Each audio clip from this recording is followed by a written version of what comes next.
A 70-year-old male, resident of Mumbai, came with chief complaint of painless urinary retention 3 months ago.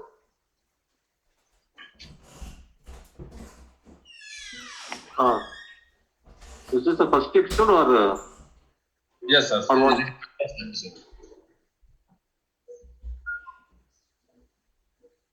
So what happened? Kamraj, Yes, sir. under what circumstance can a man come for the first time with painless urinary retention?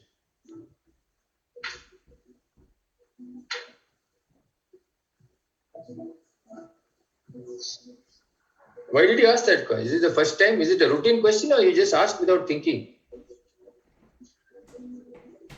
Sometimes patients comes with the sensation of incomplete voiding. So even for OPD purpose, they come actually. They're not able to void.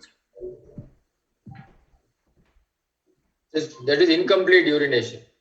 Yeah, patients they come with I'm not able to. I'm not voided like that actually, but they void for something, but they are not able to void fully. So they come with regular Patient complaint. No.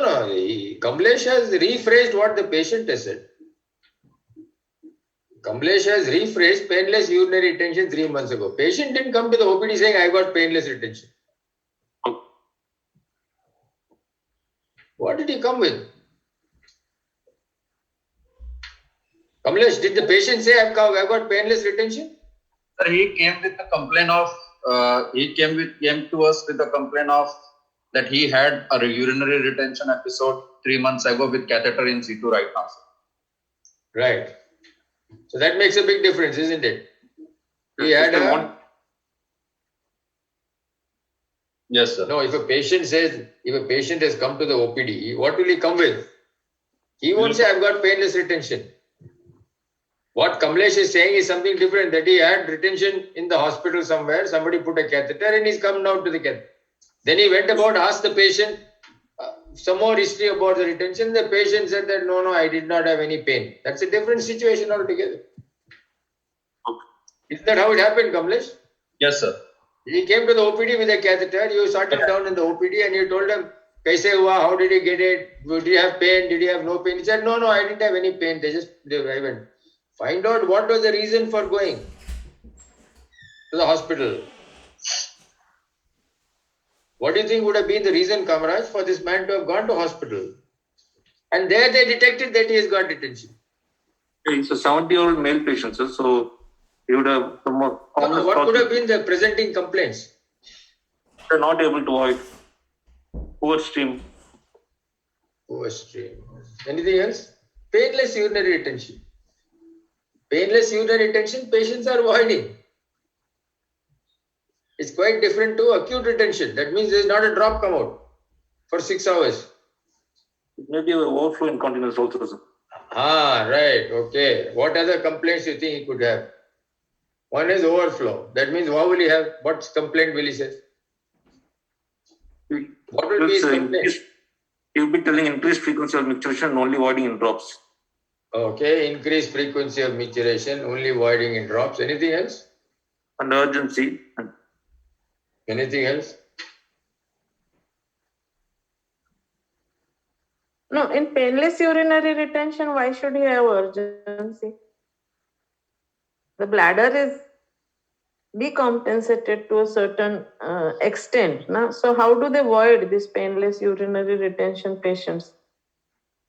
Patients say they often go to the restroom and toilet and void only in drops. That is what they say. They say, oh, have you passed urine? Yeah, I'm passing lots of urine because he's going frequently to the toilet. By frequently going to the toilet, many patients believe that lots of urine are coming out, but actually they are passing small quantities. You measure it, you will find it's 100 ml, but he thinks because he's going many times that he's having copious urination. But what are the other symptoms by which or features by which a man will come with painless retention? That he comes to the OPD and then you say, oh, this man must be having this, and then you put your hand on the abdomen and you find he's got a distended bladder. They can have bilateral pedal edema, all those things. Okay, right. Now we are talking bilateral pedal edema. Anything else? What's the commonest symptom they come with, man? Very embarrassing for them. How do we describe you said na overflow retention? Yes, So how is that described in patient's words? I told you, it's very embarrassing for this man. 70-year-old man, he could be an executive, he could be an auto rickshaw driver, he could be anybody. They say they couldn't carry on any social activities. For example, they need to attend they can't go out actually because of Why? increased frequency. No, not that way. Increase, not that. Anything else, more embarrassing. Wetting of the pants or underclothes, right? Or dribbling all the way to the passing urine on the way to the bathroom, or even without their knowledge, creating Usually it is puddles. nocturnal bedwetting where they wake up in the morning, they don't realize, the wife will realize or the daughter will realize, and they'll feel very, hey, you passed urine in the bed. Oh, Then he gets very embarrassed. Oh, I didn't know I passed urine in the bed. So one of the commonest presenting complaints is nocturnal bedwetting. oh. Now, why is there nocturnal bedwetting? What is the reason for nocturnal bedwetting in painless retention? Multiple factors. One is circadian rhythm and polyuria during the old age, more polyuria during the night. But they already got so much of urine in the bladder, no?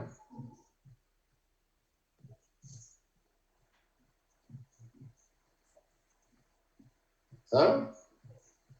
What is the reason for incontinence in anybody? There is a tube. One side is a reservoir, the other side is the exit. Yes. What will make the difference that from the exit point urine is leaking?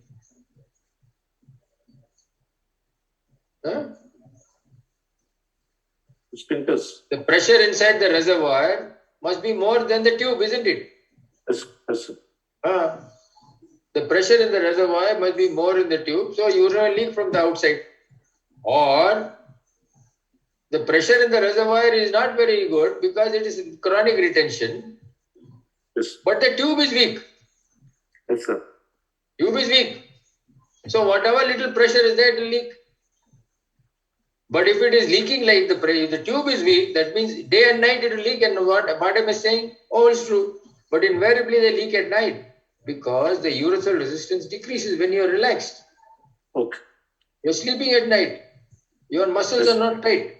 So whatever little intravesical pressure you have, it is overflow, it overcomes and then it comes out. In the daytime he's awake, so he runs to the bathroom. Okay. Right?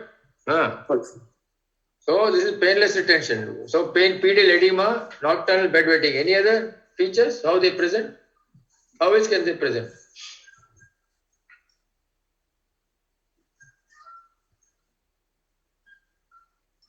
Come man, you've seen so many fellows with retention like this chronic painless retention. What is their presentation to the hospital? Can they come as an emergency? What emergency situation can bring them to the hospital? They don't know they got painless retention, but an emergency happens at home and they have to come rushing to the hospital.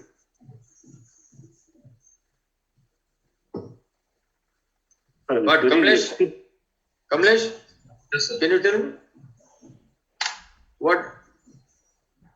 Sir, they will notice that They will notice what?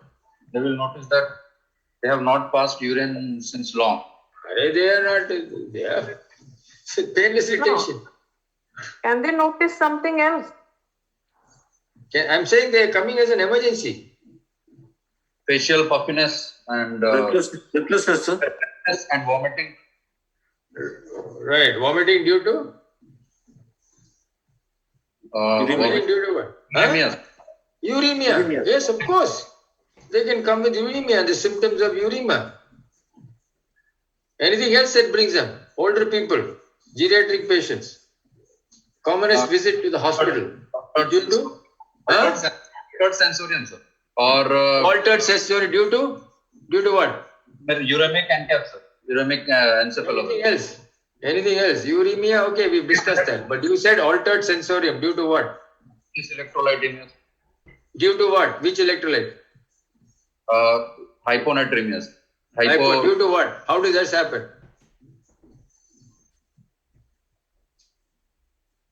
Hey Baba, what is this?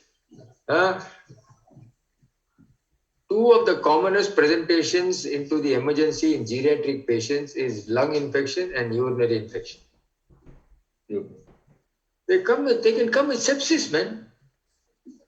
Acute UTI, and you can have sepsis, and they come when they are in sepsis, you don't know. You got disorientation, you're not eating or drinking, you're hyponatremic immediately. Haven't you seen these patients? They come in, put a catheter, there's turbid urine, pyuria, antibiotics, hydrate, they get better. Huh? I thought this is a very simple question I'm asking. Yeah, and also UTI. Sometimes the lung- simple questions only fox everybody because you don't think about it. You're now thinking in a different line. You're thinking about what laser I will use, what this I will use. This is most important, man. Clinical medicine. Huh? Yes. Can't And run away, also you can't. Huh? Hello? these are the most common causes of death also in this people. no? Yeah. Lung infection and UTI. You should know Yeah, that this is that's the it. most common cause. Anyway, carry on. So he came with painless urine retention. The patient presented with painless retention of urine 3 months back outside. Perurethral catheterization was done, and approximately 1.2 liter of urine spontaneous urine was drained. Outside they gave him a trial without catheter after 7 days of alpha blocker, but it failed. And patient is currently on perurethral catheterization since then, and daily urine output is 2 liter per day. Can you give me a comment on this, comrades? Daily urine output 2000 ml per day. What could be? Any comment on that line? Post-obstructive diuresis.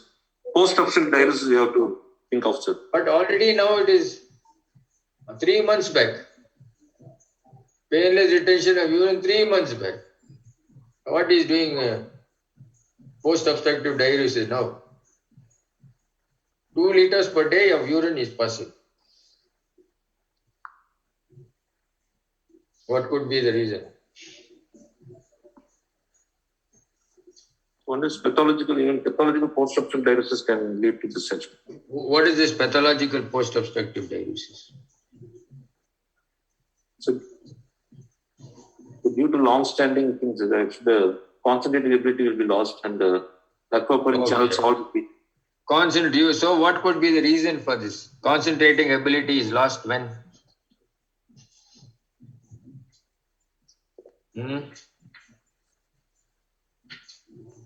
He may be in renal failure, man. These are simple questions, yeah. He could be in renal failure. Yes. Chronic retention going on like this, daily urine output, or he may be drinking 5 liters. I don't know. He may be drinking more to produce more. He may not be drinking more and his kidney is producing more because his kidney is short. It's not good. Yes.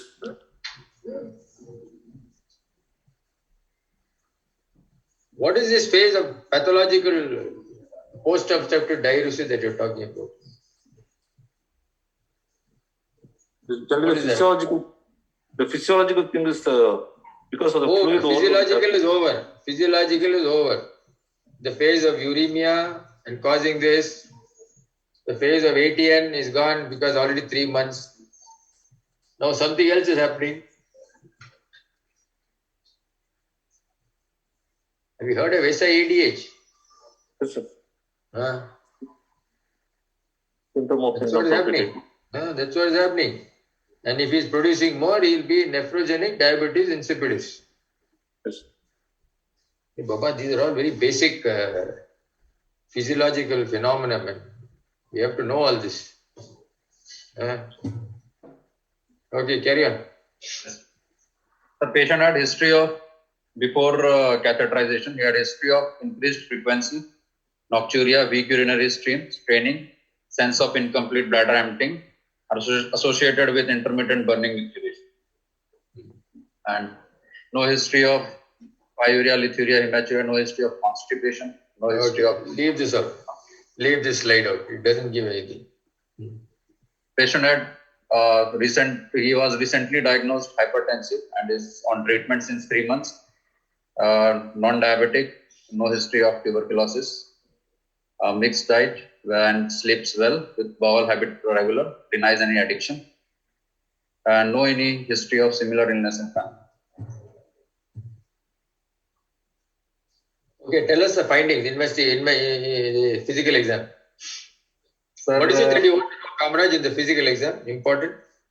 Yeah, here, since no constipation, no history of any trauma, all those things, I want to rule out any neurological problem. He's a 70-year-old male.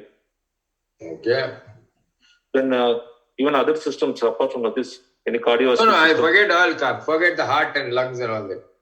From our point of view, what do you want?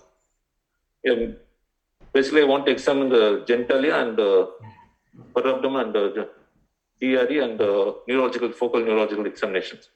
Okay. So in general examination, except for raised blood pressure, other things are normal. And he is having 16 French perurethral catheter in situ. On digital rectal examination, Aaron told was normal. No piccolith was present. Bulbocavernous reflex was present. Grade 1 prostatomegaly. Prostate was formed smooth and free. Mucosa was free. Mobile.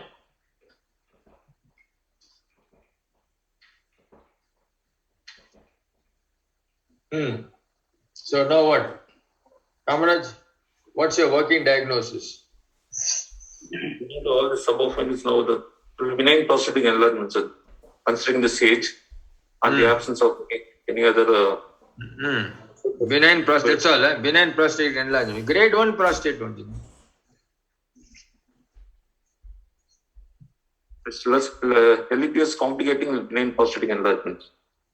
Sorry, LUTS complicated by benign prostate. What is the complication? How can this be a diagnosis, Kamaraj? LUTS is a symptom complex. Complicated by benign prostatic enlargement means what? The prostate causing the LUTS. Is there obstruction? Is there obstruction? Yes, ma'am. Is there obstruction? Is there infection?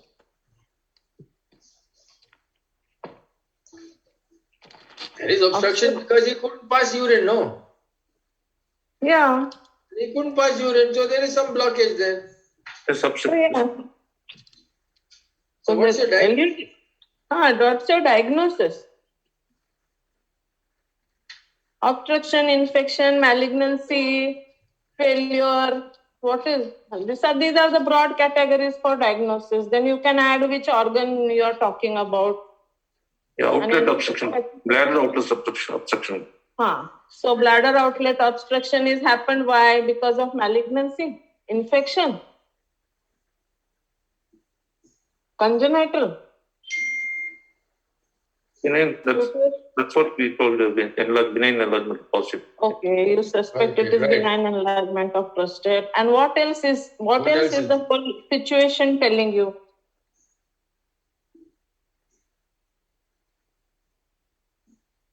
What are the added features which you can diagnose at this point? I told you the broad categories now which you can diagnose. Subjectively. Obstruction you diagnosed, I agreed. What else? Do you feel there is infection? You feel Infection there is depressive failure? Patient says only occasional dysuria, so that may point out actually. But there are no features of infection at all in this patient. I mean, no feature. There's occasional. Okay. So don't say LUTS at least in the exam. Okay. Okay, yeah. Right. Investigations, urine routine micro. The first cells were 4 to 5 per high power field. Urine culture sensitivity, no growth. Any other investigations you would like?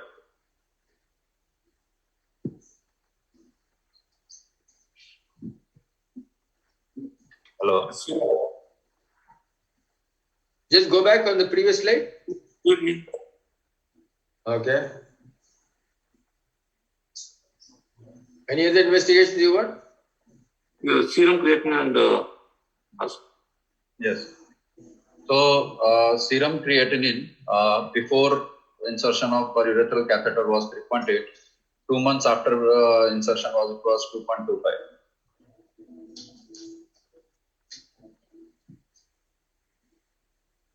So now what is your impression, Kamraj? After seeing these investigations, what is your impression?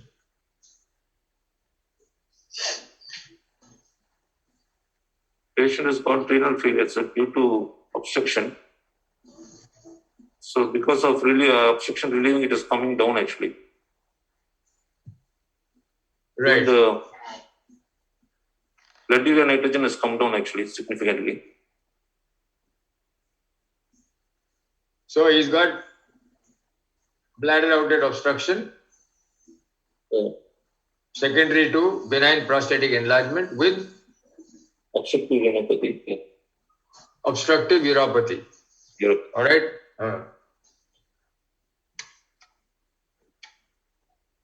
What do you think the ultrasound will show in such a patient? Bilateral HUN, sir. With That's all. Bilateral HUN. That's all.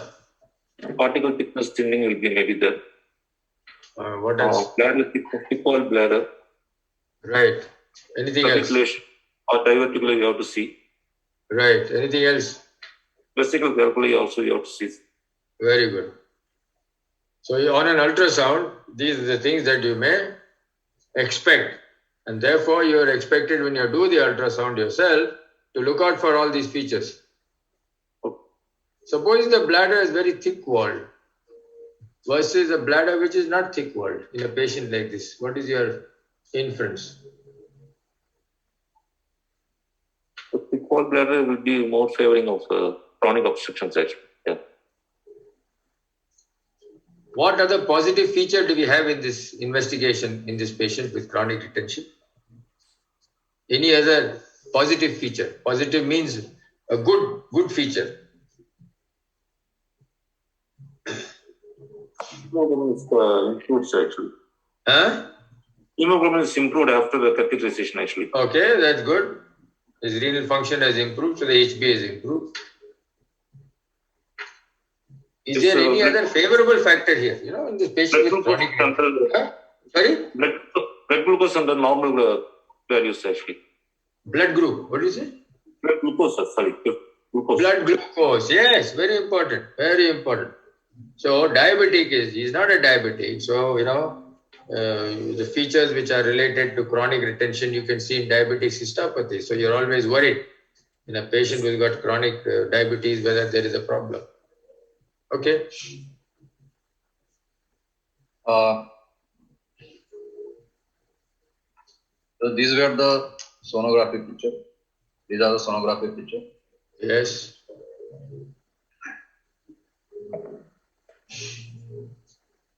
You forgot something important in the sonography apart from the bladder.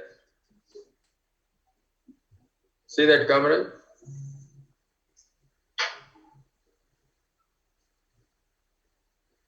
You forgot to look at the prostate.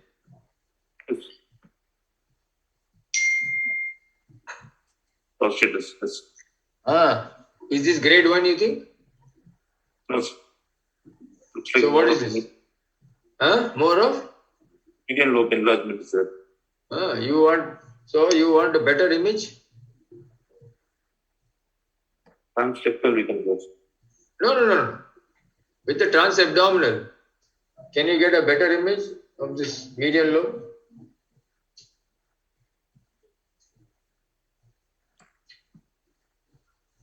This is a transverse scan, isn't it?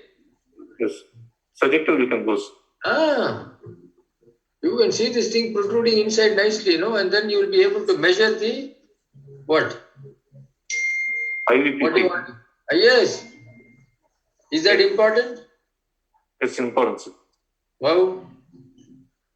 Why is it? How is it important? Even though the gland is small, the prostatic extrusion will be more can cause the symptoms actually, sir. Even though the gland per se is small, the intravesical extra protrusion will be causing obstructions. So the IPP, is it related to bladder outlet obstruction? Yes. Is there a positive correlation or a negative correlation? Positive. Yes.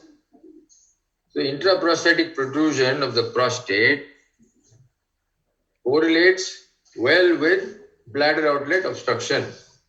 Yes. What is the other thing it correlates with?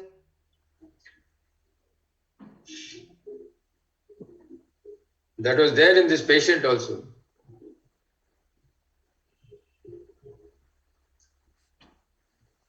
We missed the history. There was something in the history here.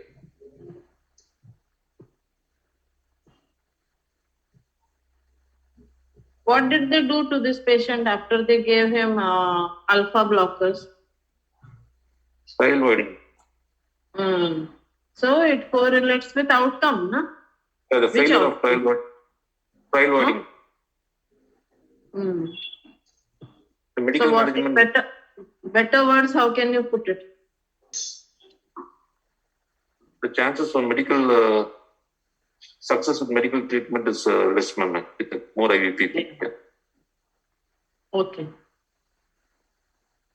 Anything more you want to describe about this intravesical protrusion of the bladder, of the prostate?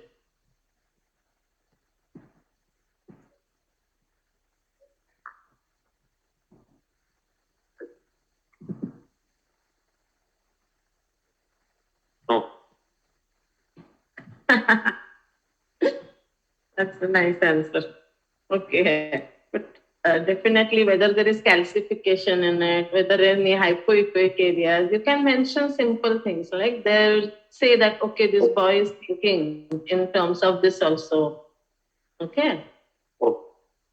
Okay. Apart from size. Oh. Do you want anything else? Ultrasound is okay. You have all the investigations. They have given you pre-void, post-void, everything they have given.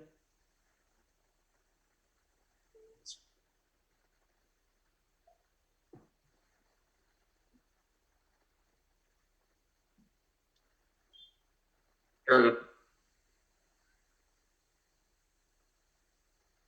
not done a Euroflow study, ma'am.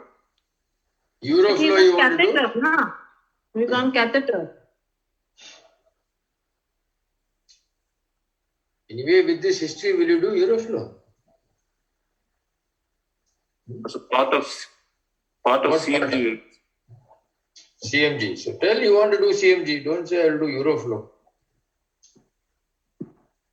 You want to do urodynamics. The reasons why you want a CMG. What do you want to prove with this CMG?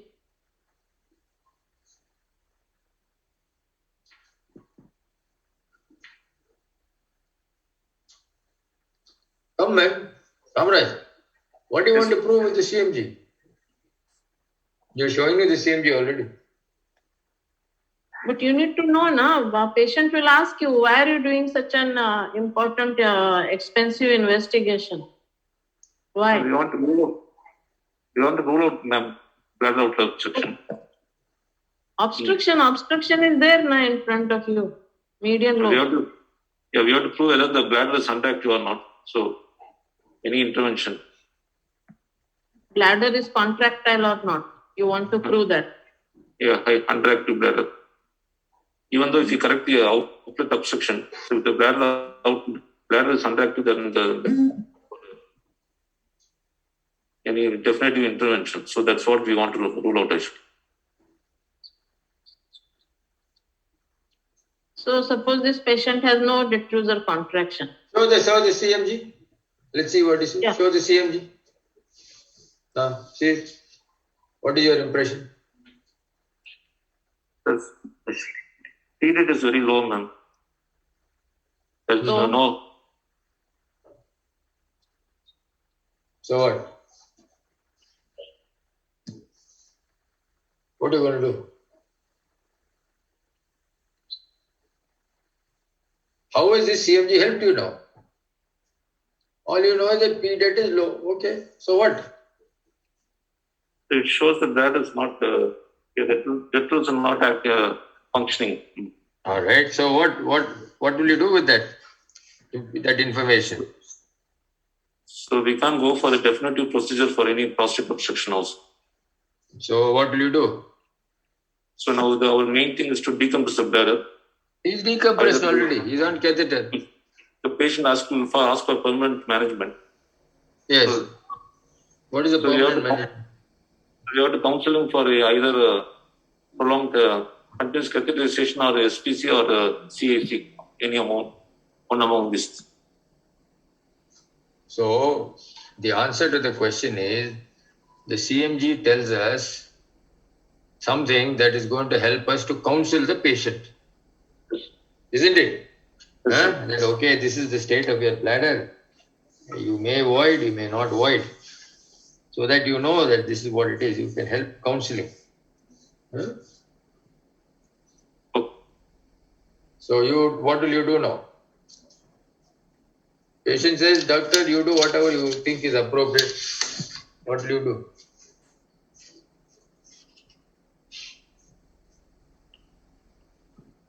Yeah, I will advise him either continuous catheterization or SPC, sir, or CAC, any one among the three. More continuous catheterization will have a lot of infective issues, all those things. So either SPC or continuous CAC, sir. Or CIC. So Very what is the disturbing. problem? Yes. What is the problem with CIC in this patient? What are the issues that you must? What are the issues you must address if you want to offer CIC for this patient? One is his manual dexterity, sir, and his Very social, good. All right. Okay. Manual. Anything else? social factors, Social? whether he can, social factors for the caregivers, we have to know about the caregivers, how they. Okay. Anything Then else? his renal status and in the chances of a UTI. Yes. Also. He's got hydronephrosis. Yes. And what about the median lobe and CSIC? What may could be be difficult. what could be the problem with CIC in such a patient?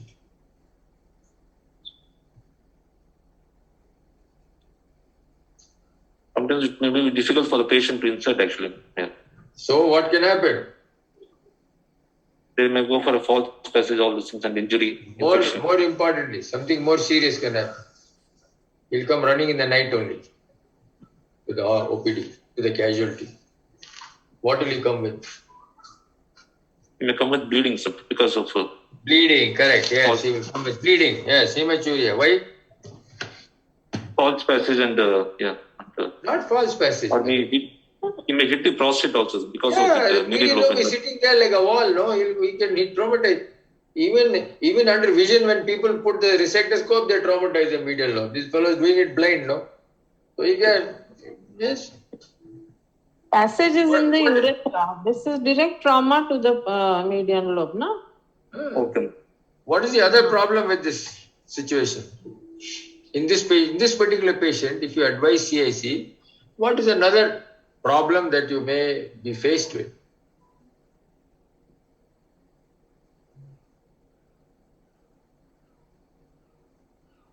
What did the ultrasound show you? A bilateral HUN and Bilateral HUN, right. this. Does he have reflux? Let's see, don't know. We don't know. Is it likely or unlikely?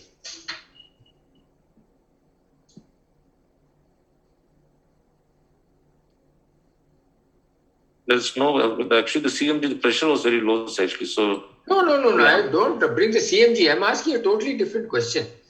We are talking about CIC and what are the effects of devising CIC in this man.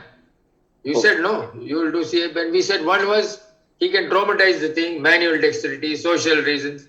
Any other reason is what we are trying to look at. When you advise treatment like this, you must be aware of all the other things that can happen. okay. So, in the light of the in the light of the findings that we have, Oh, can he have reflux? He's got bilateral hydronephrosis, isn't it? yes, sir. Would there be reflux? It can have. Yeah, it is you can- possible, what is- right? Possible. It is possible. We don't know. But what is likely? What is the cause of the hydronephrosis in this patient? It's a distal obstruction, sir. What do you mean distal obstruction? Bladder outlet obstruction. No, but how is it affecting the upper tracts? Upper tracts are not connected to bladder outlet as such. Are they connected to the bladder neck and that area? No, so obstruction is occurring at a different level which is affecting the upper tract. So what is that level at which obstruction is occurring? Bladder pressure. If the bladder pressure increases, then the upper tract. But I will do and say there is no bladder pressure. Then why has There's obstruction? on? There's nothing there. Huh? What is the cause for renal failure in this patient? Usually in patients with bladder outlet obstruction with chronic retention, when they go into renal failure, what is the mechanism of renal failure? What is the mechanism for hydronephrosis? Is there an actual blockage to the uretrovesical junction or something else is happening? But that's no any mechanical obstructions actually. So what is the reason for that hydronephrosis then? I've told this many times. It is altered compliance, isn't it? Huh? Okay. But there's no alteration of compliance here. You look at this. Look at this trace, absolutely flat. There's no question of compliance being altered.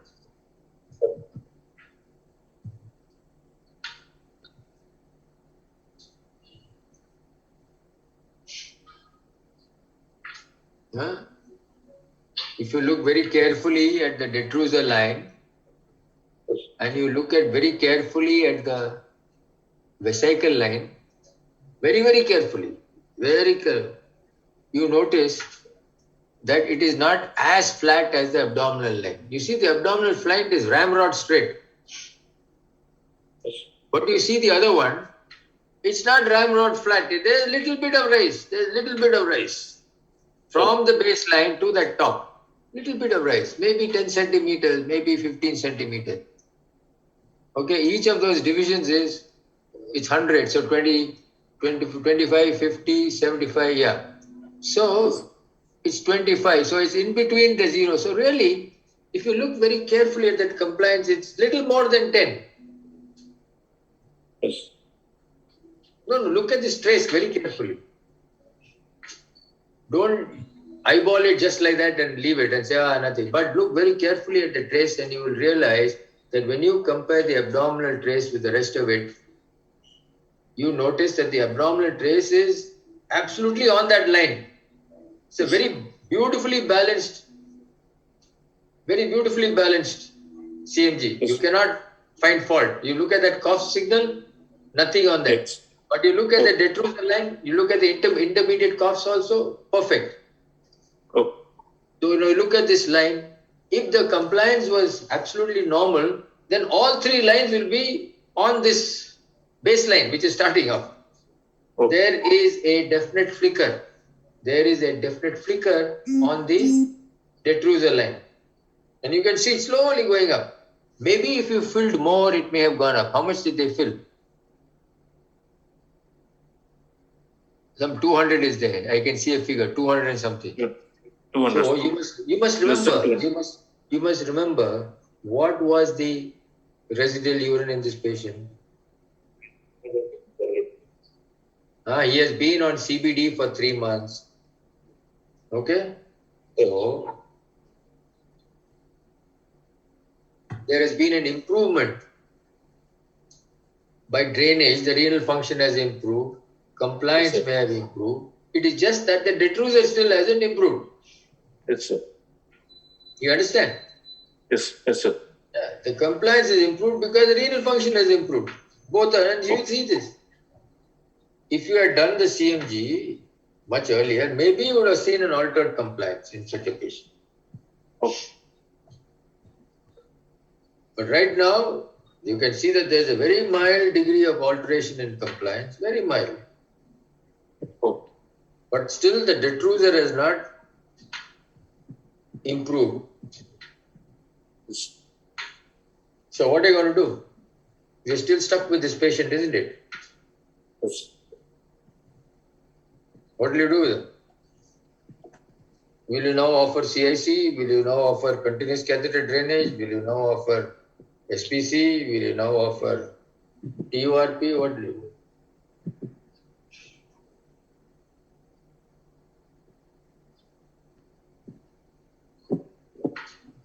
Still, his renal status has not come to the normal, actually, sir. Okay, so So it's you want to wait for continuously- some more time. Yeah. So No harm. You only waited 3 months. It's come down. It's coming down. We don't know whether any value. We have one value as 5 and another value as 3. Yes. So we don't know which is the nadir value yet, isn't it? Yes, sir. Yes, sir. You have to wait till the nadir value. Yes. So what will be the nadir value? When will you repeat it?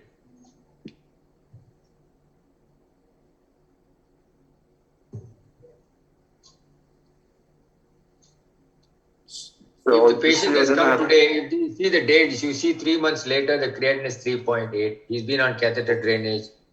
Oh, We don't know what the current creatinine is today. So between the one creatinine and the next, usually you give about 2 weeks of gap before you reach a nadir value. oh, And then you see, okay, it's coming down after 2 weeks. Wait for some more time. It may be coming down. oh. Huh? Don't tear into somebody in a hurry like this. There's no hurry. Oh. Patient may be in a hurry. Everybody else is in a hurry. But you have to be very firm. Yes. Why is it important to wait in renal failure? Why is it important to wait?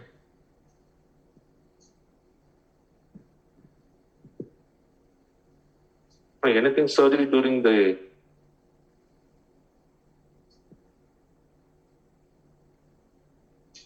should do Okay. surgery during Obviously, we need to look at that article again by David Neal. It's a very large data study. I think it came out in the British Journal of Surgery. All right? British sir. Journal of Surgery on these parameters and when you would like to, it's an audit. And also, which are the parameters that are important and why you should not be operating on patients with renal failure too soon. You have to wait till the creatinine comes down. I'll tell you the answer to that, but let us discuss that article again one day, from next week maybe. Just that. It's an article by David Neal. He's a multi-author thing, and it's a David Neal, the lead author. He was a professor of urology at Freeman Hospital in Newcastle University. So British Journal of Surgery. It is not BJU, I think. It's British Journal of Surgery, if I remember. And look at that article and we discuss that. It's very important to keep track of all these landmark papers which help us make clinical decisions. Okay. The mortality is high. You Yes. see, it's not a question, it is the mortality. When you operate on such a patient, the mortality, they're all older people. So you have to be sure that you want to wait for the creatinine to stabilize. So you wait till the creatinine comes down nicely and then you decide as to when you want to operate on such a patient. Okay. The question is, do you want to operate? Yes, Kamraj, I want to say that suppose I say I want to operate this patient. Okay. What will you tell me?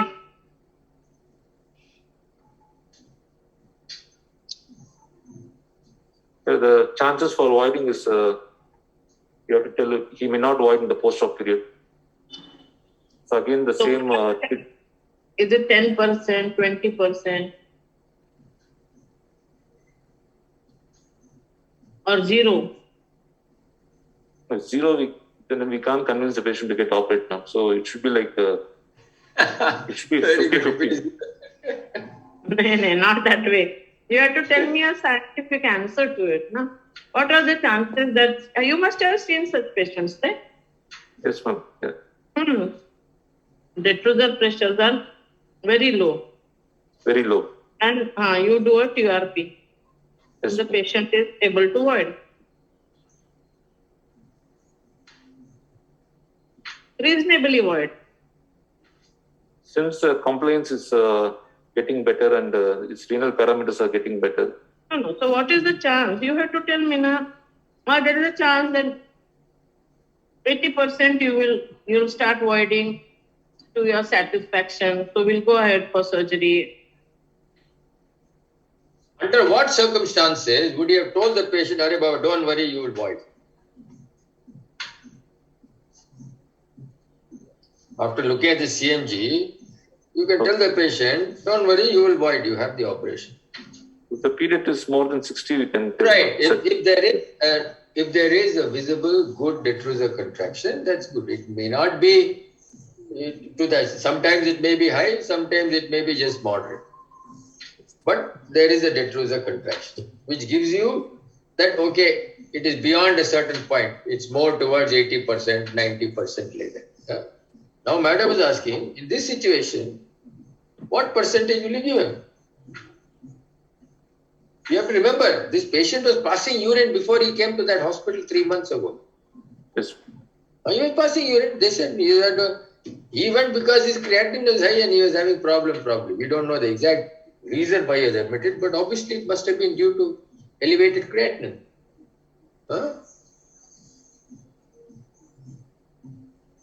So he was according to the patient, he was passing urine. Okay. Huh?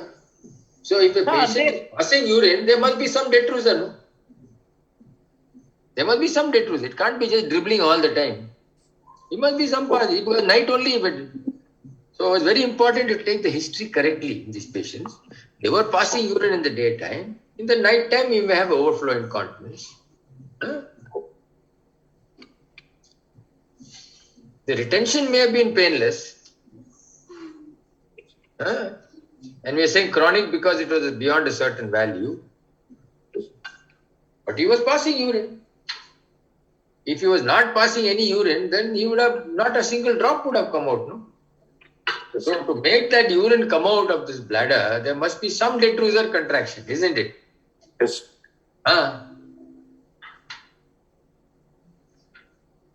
So now you give the answer to what ma'am is asking you. What chance you will give him?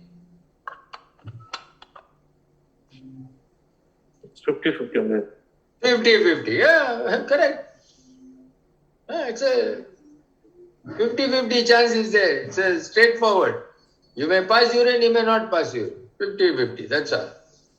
Oh. Then you leave it to the patient to take it. And you can give your first advice. Yes. That if I were you, I would do this. Okay. No. There are differences of opinion on this. Yeah.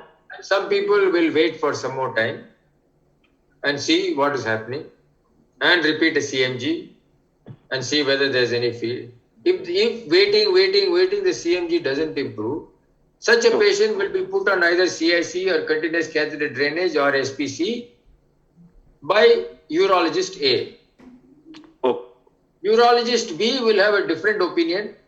He will wait till the creatinine comes down and he will say, listen Baba, you've got a 50-50 chance. Your prostate on the CMG, on the ultrasound is big. There's a median low and you were passing urine. I feel that you have a 50-50 chance of passing urine. Okay. What is the downside? If you don't pass urine, you will be back to where you are. You're already in a tube. Yes. Yeah, You don't already lose anything. active. You don't lose anything. But Oh. if you're passing urine, you gain everything. You're without a tube. So take the chance. That is urologist B. So you see, this is how you look at this problem. You weigh to consideration everything. Renal failure. If a fellow did not have renal failure, if he had a large floppy bladder, more than 800 ml, 1 liter of urine, residual urine inside, diabetic, then you are wondering whether this fellow actually has got diabetic cystopathy and may not benefit.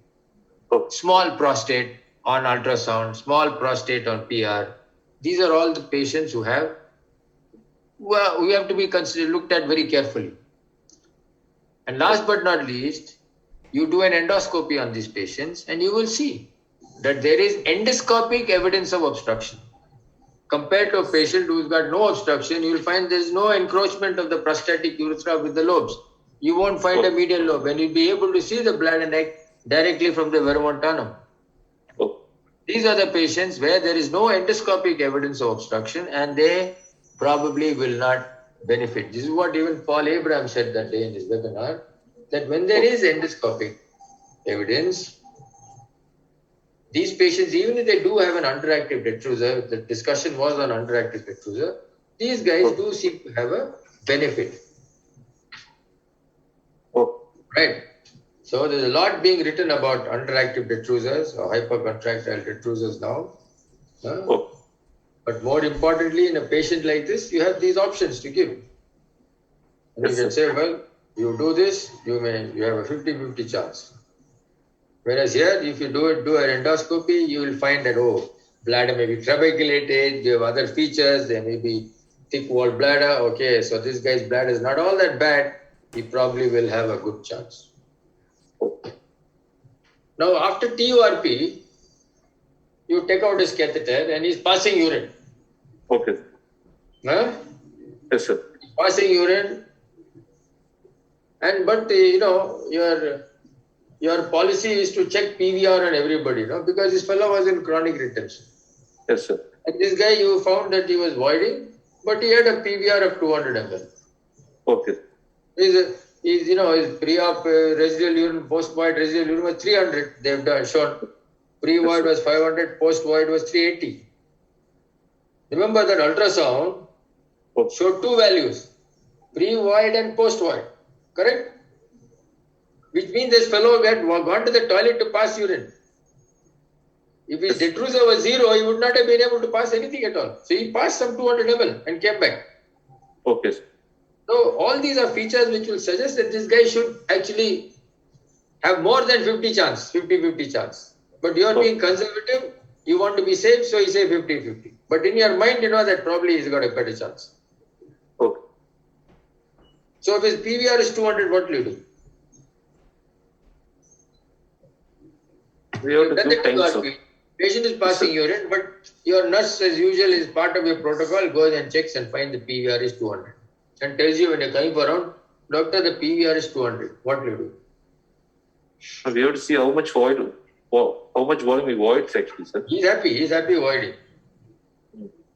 One is voiding volume, then we can give him time for it to come down actually. So what will you do? You'll put a catheter, you'll give alpha blocker, you'll give Betanicol, or you will say, go home. And no need for Betanicol, sir. Then what will you do? Put him on catheter? We can ask him to timed voiding. Do CIC? Do CIC? If the bladder volume, the residual volume is more than 200, then we can ask.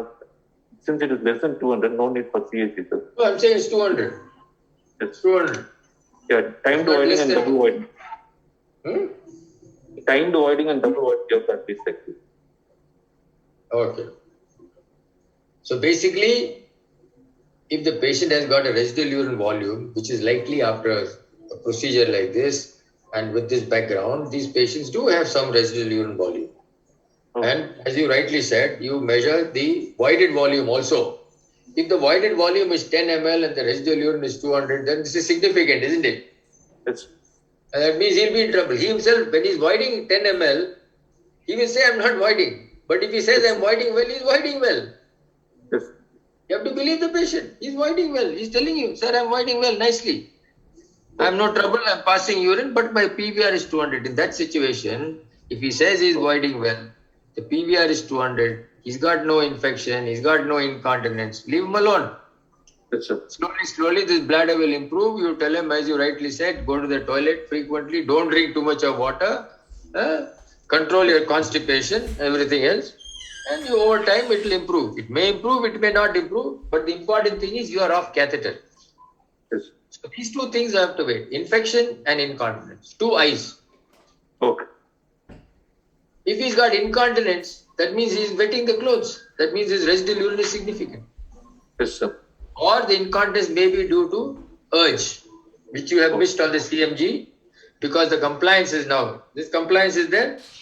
That may be the reason for urge.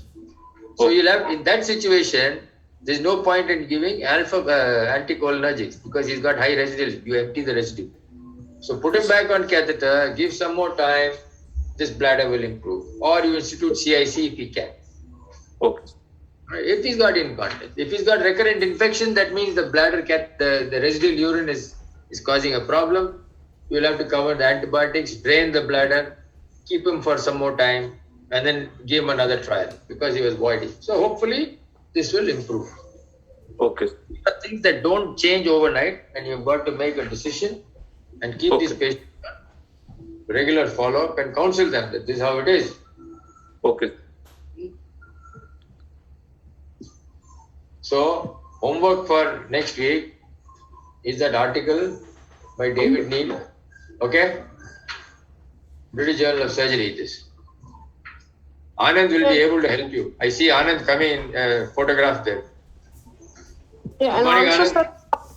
Achha, good. Anand Morning, will be sir. able to help you. Yes, sir. I can send, sir. The famous article by David Neal. Yes, sir. I think it came out in the British Journal of Surgery, Anand. Yes, So sir. I will send, sir. these guys, we can discuss.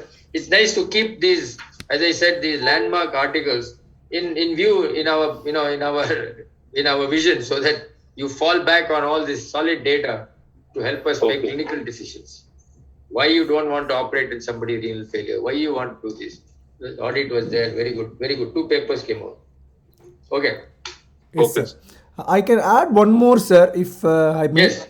Yeah, Sure. actually, there are some new evidences to show that if we do whole me enucleation in patients with hypocontractile bladder, they fare better, sir. They have better outcome. Right. Any particular reason given for that? Yeah, because we are really de-obstructing the outlet to the maximum. So compared to TURP, HOLUP is creating much more less bladder outlet pressure. So even with hypocontractile bladder, the outcome is slightly better. So the bladder is able to overcome the resistance much easier with even hypocontractility. Right. Interesting point. Which means that if it's a large prostate, you can do even open prostatectomy. Yes, sir. Sir, there are articles about. Hopefully the webinar on Saturday might open some light on this, throw some light on this, Anand. Yes, sir. We can have maybe one scenario in the case discussion sessions on high pressure chronic retention.